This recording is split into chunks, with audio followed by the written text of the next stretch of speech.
예, 함께 합독하시겠습니다. 하나님이 야곱에게 이르시되 일어나 베델로 올라가서 거기 거주하며 내가 내 형 에서의 낯을 피하여 도망하던 때에 내게 나타났던 하나님께 거기서 제단을 쌓으라 하신지라. 야곱이 이에 자기 집안 사람과 자기와 함께한 모든 자에게 이르되 너희 중에 있는 이방 신상들을 버리고 자신을 정결하게 하고 너희들의 의복을 바꾸어 입으라. 우리가 일어나 베델로 올라가자. 내 환난 날에 내게 응답하시며 내가 가는 길에서 나와 함께 하신 하나님께 내가 거기서 제단을 쌓으려 하노라 하매 그들이 자기 손에 있는 모든 이방 신상들과 자기 귀에 있는 귀고리들을 야곱에게 주는지라. 야곱이 그것들을 세겜 근처 상수리 나무 아래에 묻고 그들이 떠났으나 하나님이 그 사면 고울들로 크게 두려워하게 하셨으므로 야곱의 아들들을 추격하는 자가 없었더라. 아멘. 여러분 누구나 인생의 어려운 시기를 만나고 고난의 시기를 만납니다. 그럴 때 우리가 무엇을 해야 힘이 날까요? 하나님께 예배해야 합니다. 예배의 자리는 하나님을 만나는 자리입니다. 하나님이 우리에게 임하시는 자리입니다.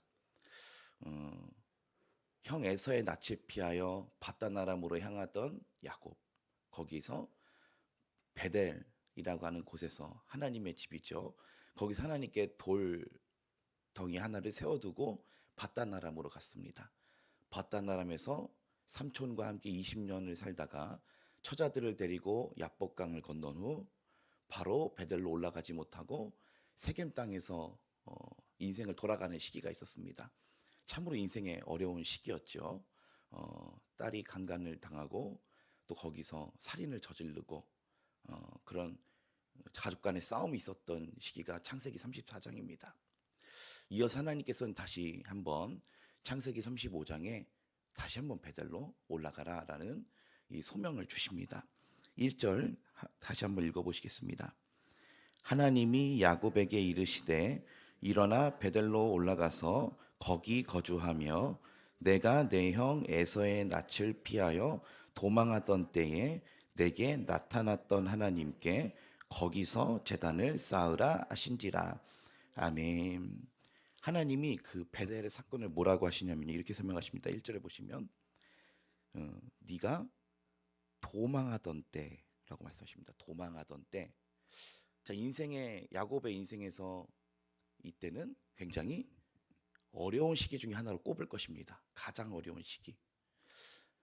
원래 야곱은 집을 좋아하던 사람이었고 장막에 거주하기를 좋아하는 사람, 부모의 보살핌과 부모의 보호 속에 살고 있던 사람이 처음으로 집을 떠나야 됐던 시기, 도망하던 때죠. 다시 말해 이 도망하던 때는 자기의 인생에서 가장 어려웠던 시기를 나타냅니다. 자, 근데 하나님께서 야곱에게 언제 찾아오셨다고 성경은 말씀합니까? 그 도망하던 때에, 그 인생의 가장 어려운 시기가 찾아왔을 때 하나님이 그때 야곱을 찾아와 주셨다라고 말씀합니다. 그래서 하나님께서 야곱에게 말씀하시는 것도 이겁니다. 네가 그때 도망하던 때, 그때 너에게 나타났던 하나님께 거기서 제단을 쌓으라라고 말씀하십니다. 또 하나님은 야곱에게 언제 나타나셨을까요? 야복나루를 건널 때. 야복나루 때도 건널 때도 어느 때였습니까? 자기 인생에서 정말 어려운 때였습니다. 형 에서의 마음이 풀리지 않으면 자기가 살해당할 수밖에 없는 때. 그러니까 하나님께서는 그 인생의 가장 어려운 시기에 그 야곱을 찾아오셨다라는 겁니다. 누구의 도움도 의지할 수 없을 때 하나님이 그때서 나타나 보이셨다라는 겁니다. 여러분, 우리에게 인생의 때로 어려움이 찾아오지만서도요, 그 어려운 때에 또 함께 오시는 분이 계시다는 걸 우리 생각을 해야 됩니다. 가장 인생이 어려운 때에 거기에 서 계시는 하나님이 보이는 저 여러분 되셨으면 좋겠습니다. 가장 어려운 시기에 부모의 손길도 닿지 않고 자기의 어떤 능력이나 노력도 손 닿을 수 없을 때, 그때 하나님이 보이기 시작하는 겁니다. 그리고 하나님은 그 인생에 가장 굴곡이 있던 그 시기에 야곱에게 찾아오셔서 나타나 주셨다라는 것입니다. 여러분, 우리에게는 사망의 음침한 골짜기로 다닐지라도 해를 두려워하지 않을 용기가 있습니다. 왜냐하면 아버지가 서 계시기 때문입니다. 이 인생의 마지막 끝까지 가도 그 마지막 끝에도 함께 서 있는 하나님이 계시기 때문에 우리가 담대하게 신앙생활을 할 수 있다는 것입니다. 시편 말씀과 같이 내가 바다 끝에 가서 거주할지라도 주께서 어디 계시다 그럽니까? 거기 계시나이다 라고 말씀하고 있습니다. 어디를 가든지 내가 너와 함께하며 너를 지키고 보호하시겠다라고 약속하신 그 하나님의 언약이 우리와 늘 항상 함께 하신다는 겁니다. 그분이 우리와 함께 하신다는 겁니다. 어디에 가도, 인생의 마지막까지 가도. 그래서 우리는 넘어질지언정 죽지는 않습니다. 비록 인생의 고난을 당하지만은 도리어 고난을 유익에 되게 하시는 하나님이 계시고 사망이 변하여 생명이 되게 하시는 하나님 우리가 섬기고 있다는 것입니다. 우리가 이런 하나님을 섬기는 것이 가장 큰 복입니다. 세상에 여러 가지 복도 있고 세상에 여러 가지 기쁨도 있지만 이 에서와 야곱의 결정적인 차이를 보면 에서도 나중에 양떼와 소떼와 자기 사람들이 생깁니다. 그러나 에서는 아말렉을 낳습니다. 자식 중에. 아말렉이 어떤 민족이죠? 하나님을 반대했던 민족. 자, 그래서 하나님이 주시는 복이 무엇일까? 이 창세기 말씀 묵상하면서 하나님께서 함께 해주신 게 가장 큰 복이었구나. 하나님께서 그와 함께 해주시는 것, 그리고 내 영혼이 하나님을 미워하지 않고 하나님을 사랑하는 마음이 된 것, 이것도 굉장한 큰 복이지 않습니까? 우리 마음이 우리가 스스로 어떻게 할 수 있습니까? 하나님을 믿는 일에도 마찬가지죠. 근데 우리가 뭔가 이 세상에 사는 하나님을 모르고 살아가는 사람들처럼 하나님을 미워하는 인생이 아니라 하나님을 사랑하는 인생이 된 것이 또 우리에게 얼마나 큰 축복이다라는 겁니다. 하나님께서는 말씀하십니다. 도망하던 때에 내게 나타났던 하나님께 거기서 제단을 다시 쌓으라 라고 말씀하고 있습니다. 거기서 제단을 쌓아라. 하나님이 원하신 것 겁니다. 너의 인생의 가장 큰 힘든 시기에 나타났던 그 하나님을 생각하며 거기로 돌아가서 제단을 쌓아라. 그래서 제단을 쌓으라고 하는 것은 하나님을 예배하라는 것입니다. 너의 인생의 가장 어려운 시기에 너에게 나타났던 그 하나님을 상기하면서 다시 그 자리로 돌아가서 다시 그 예배의 자리로 돌아가서 하나님께 거기서 예배를 드리라라고 말씀하신 것입니다. 이 말씀을 자세히 풀어서 생각해 보면은 3절 말씀에 이렇게 말씀합니다. 우리가 일어나 베델로 올라가자 내 환난 날에 내게 응답하시며 내가 가는 길에서 나와 함께 하신 하나님이라고 얘기하고 있습니다. 환난 날에 내게 응답해 주신 하나님.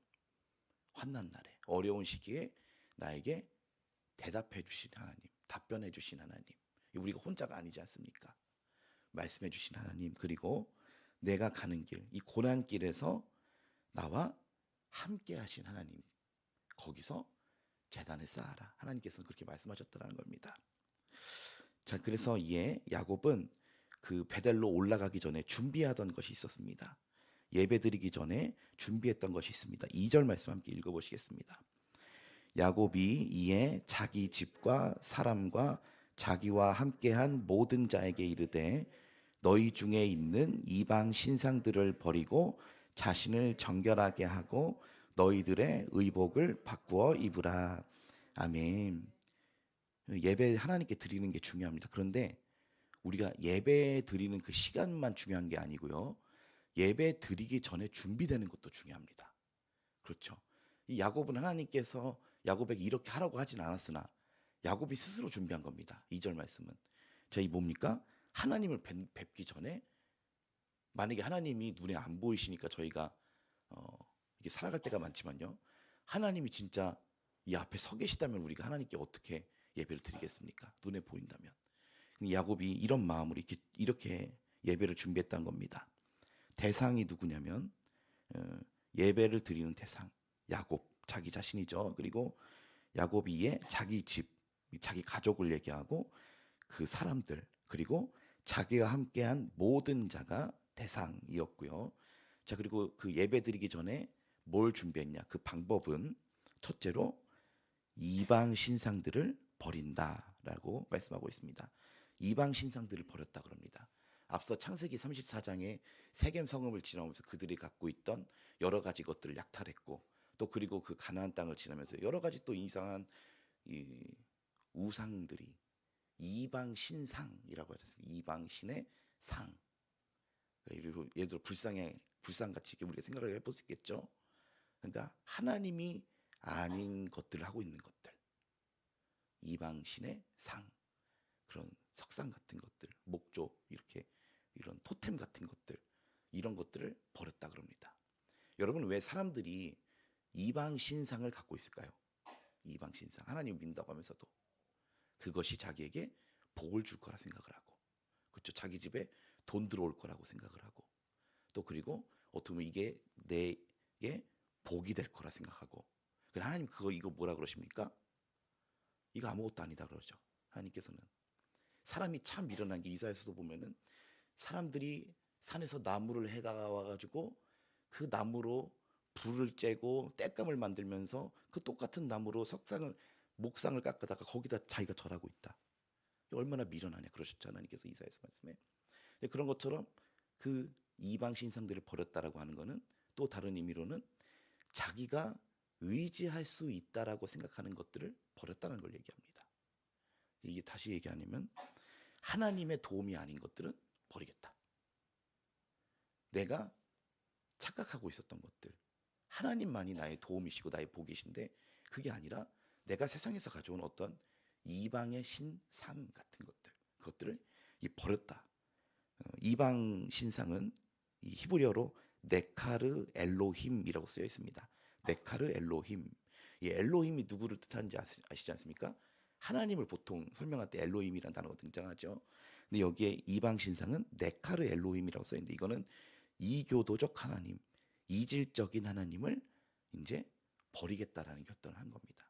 이 다시 말하면 하나님의 도움이 아닌 것들은 이제 내가 버려버리겠다. 오직 하나님만 의지하겠다는 결단이 있는 거죠. 자, 그래서 이 이방 신상을 버렸다고 하는 건 이 내 마음에서부터 결단을 하겠다는 겁니다.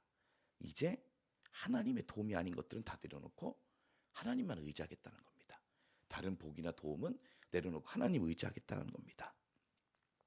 둘째로 말씀해 보시면은 자신을 정결하게 하고 의복을 바꾸어 입었다라고 말씀하고 있습니다.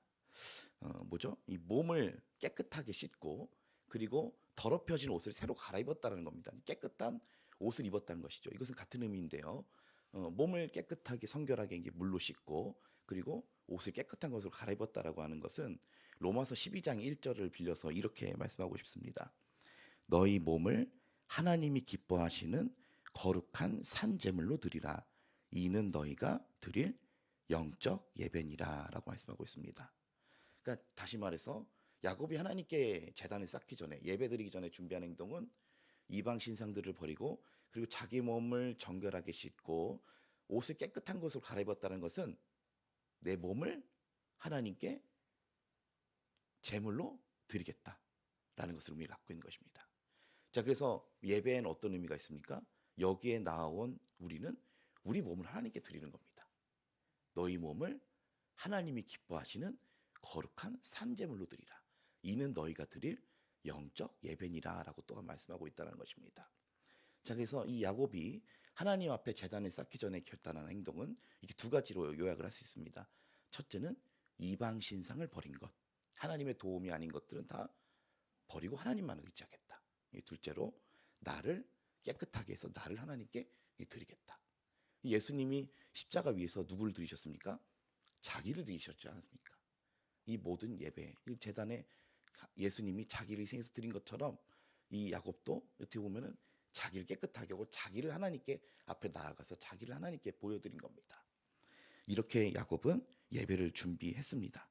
이것을 영적 정결 의식이라고 합니다. 영적 정결 의식. 하나님께 예배드리기 전에 야곱은 이런 영적인 정결 의식을 치르고 하나님 앞에 제단을 쌓았다라는 것입니다. 여러분, 하나님이 기뻐 받으셨을까요? 안 받으셨을까요? 야곱을요. 너무 기뻐 받으셨을 것 같습니다. 하나님의 입술에 미소가 지어졌을 것 같습니다. 그것까지는 얘기한 거 아닌데 그렇게까지 준비했네. 하나님이 이 미소가 띄어지는 거. 하나님이 원하신 건 단지 베델로 돌아가라라고만 명령하셨는데 야곱이 스스로 그런 결단한 겁니다. 어떻게 내가 하나님께 그냥 나갈 수 있으랴. 이방 신상 다 버리고. 그래서 어떻게 합니까? 사람들이 다 귀고리 다 빼고 야곱에게 다 주고 거기 상수리 나무 밑에다가 땅바닥에다 묻어버렸다 그럽니다. 묻어버렸다는 건 버렸다는 거죠. 그냥 다시 와서 파겠다는 건 아니죠. 땅에다 다 묻고 베델로 올라가겠다는 겁니다. 거추장스럽고 더러운 것들 다 버려버리고 하나님 앞에 나아가겠다는 겁니다.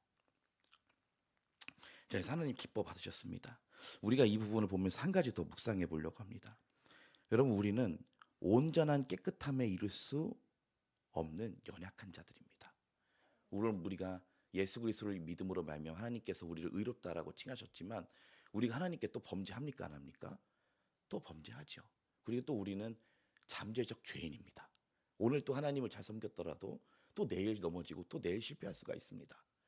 그러나 하나님은 야곱을 받으셨습니까? 안 받으셨습니까? 받으셨죠.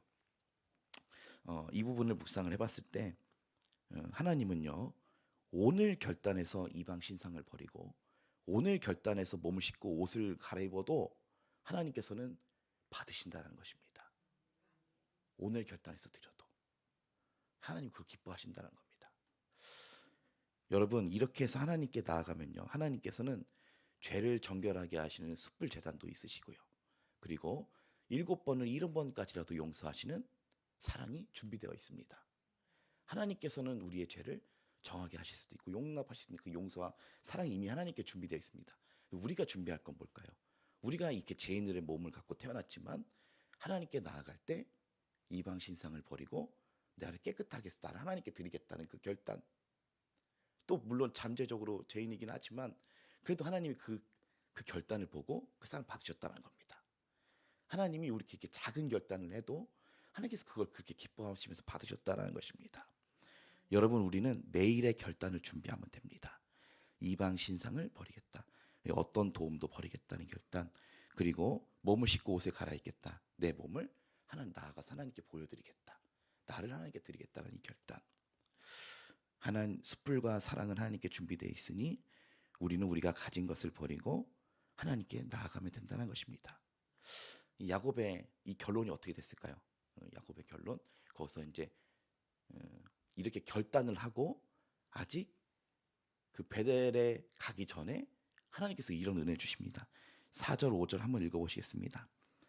그들이 자기 손에 있는 모든 이방 신상들과 자기 귀에 있는 귀고리들을 야곱에게 주는지라 야곱이 그것들을 세겜 근처 상수리 나무 아래에 묻고 그들이 떠났으나 하나님이 그 사면 고울들로 크게 두려워하게 하셨으므로 야곱의 아들들을 추격하는 자가 없었더라. 아멘. 이 뭐죠? 하나님께 이렇게 자기를 깨끗하게 하고 하나님께 예배를 세우니까 누가 두려워하게 하셨다 그럽니까? 하나님이 그 이방 고울들로 큰 두려움을 주셨다 그럽니다. 자, 이방 고울들은 이제 야곱을 미워하는 사람들, 야곱을 추격할 수 있는 가능성을 가진 사람들을 얘기하는 거죠. 앞서 창세기 34장에서 세겜 성읍 사람들 남자를 싹 다 죽였을 때 가나안 땅 사람들이 나를 미워해서 추격하면 어떡하냐. 야곱은 그 걱정을 하고 있었습니다. 그런데 실제로 이제 하나님 앞에 자기를 깨끗하게 하고 이방신을 버리고 하나님께 나아갈 결단을 하니까 하나님이 그 원수들에게 어떻게 하셨다 그럽니까? 큰 두려움을 주셨다 그럽니다. 그래서 그 사람들이 야곱을 추격을 못했다라고 말씀하고 있습니다. 말씀을 마무리하도록 하겠습니다. 하나님이 기뻐하시는 것은 하나님께 드리는 온전한 예배이고요. 또 그리고 예배를 준비하는 우리의 태도와 삶에 있습니다. 오늘도 우리가 기도하는 이 시간 하나님께 나아갈 때에 우리 안에 있는 이방 신상들을 버리시고요. 그리고 나를 깨끗하게 하고 하나님께 옷을 갈아입고 나를 하나님께 드려야겠다 이렇게 결단하시는 저와 여러분 되시길 소원합니다. 기도하시겠습니다.